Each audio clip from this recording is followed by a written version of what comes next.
One way to think about this is if we had maintained the growth rate that we had on average since the Second World War, we would have an economy which is about 15% bigger than the economy we have today. So that shows you that things have been very bad over the last 4 years or so. Now, Plan A that is being pursued is to say that we have a very strong fiscal consolidation program that we've been through to deal with the problem of the structural budget deficit, and we need to continue with that or even accelerate that in order to meet our public finance problems. Now, my view is that that's a mistake because the justification for that is that the size of this gap, this 15%, is mainly due to what's happened as a structural supply side problem. That there's been a permanent fall of our output, a very large permanent fall, which means that if we deviated from Plan A, for example, by increasing the proportion of government spending in the economy, say on investments in housing, schools, hospitals, whatever, that would be a mistake because the economy is too weak to support that. All that would do would be to drive up inflation. And if you think that, we really have shrunk by that much permanently, then that is the right view to have. But to me, it seems to me wholly implausible that the economy really has suddenly lost 15% of its potential output. Because I think the underlying growth of the economy, as it goes back to this production of ideas, I don't see why that have we suddenly become so much more stupid in the last 4 years. I don't think so. There's going to be some loss. I mean, there's certainly some loss, I think, because of the financial sector and the dislocation that's caused. But I think it's nothing like the size that many people believe. So my view is that potential output is much larger than it currently is. And I think there's a broad consensus on this. People argue about how big or small that is, but I think there's a broad consensus that we are living, our current level of output is way below what our potential is. And the usual solution to that would be that, the Bank of England deals with that by lower interest rates, but interest rates are zero. So we're at the zero lower bound. So in that situation, the only way to kind of deal with that, I think, is to stimulate some more demand. And that's the classical role for the government to do. And preferably through investment, because you're building up a kind of public capital good, and we have plenty of investment projects we could do that on. So I would say we should think about a path of fiscal consolidation. It's not to say we will never need to consolidate, but we should consolidate when times are better than they are now, because there's a lot of evidence that if you really cut hard during a downturn, and it's a global downturn like we have now, you will really do serious damage to the economy. And that's, I think, what we're seeing. And not just in the UK, but in the Eurozone as a whole and in the United States. So this is an absolutely global problem.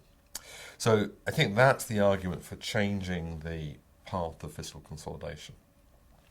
Having said that, that if we did that, that might help us out over the next couple of years.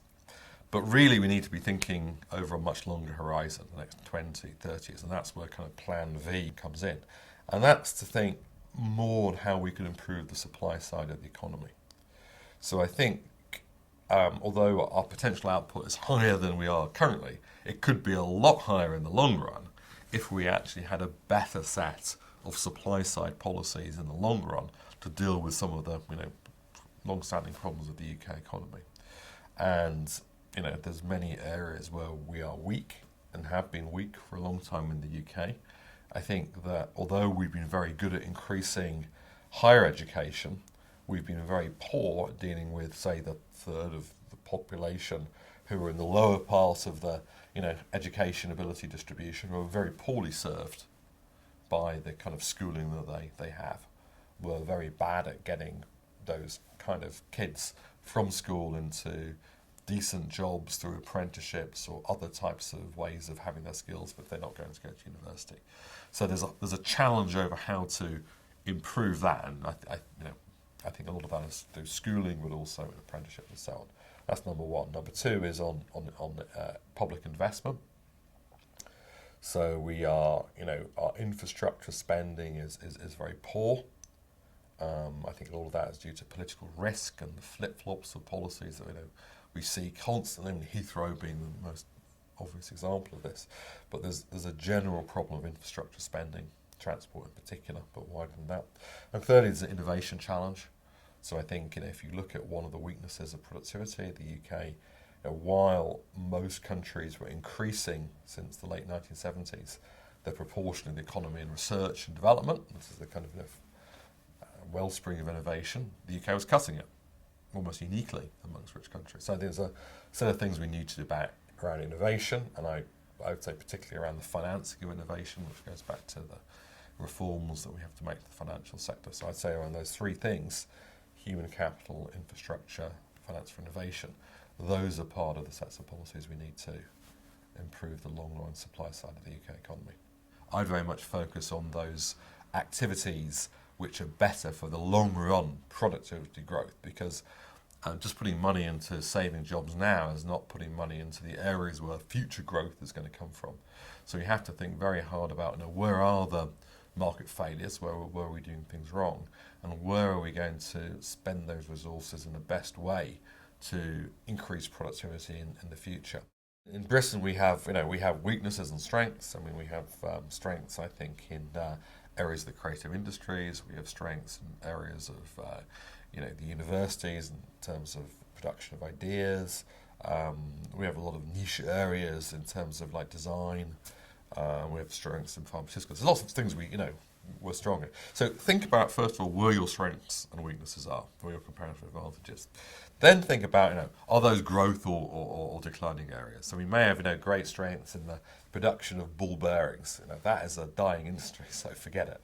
So then once you've alighted on those, once you've found your areas of strength and those areas which are going to grow, then think about all the things that the government is currently doing and society is doing to inhibit the growth of those sectors. And do your damnedest to try and take those away. It's not just about spending more money on them, it's also about thinking about ways in which you're restricting them from growing.